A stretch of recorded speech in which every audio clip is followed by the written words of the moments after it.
ஒவ்வொரு படைப்பாளர்களுக்கும் ஒவ்வொரு வித்தியாசமான நடையை கையாளுகிறார்கள்.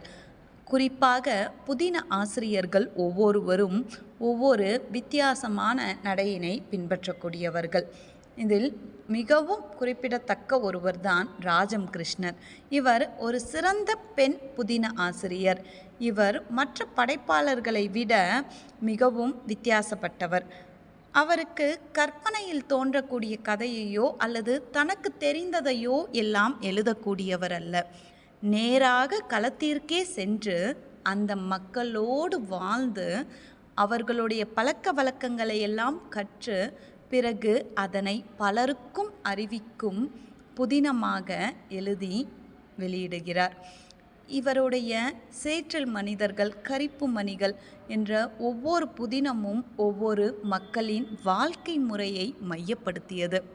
இவருடைய படைப்புகள் படிப்பவர்களுக்கு வித்தியாசமான ஒரு உணர்வினை ஏற்படுத்தும். வாய்ப்பிருந்தால் இவருடைய படைப்புகளை படிங்க. நன்றி.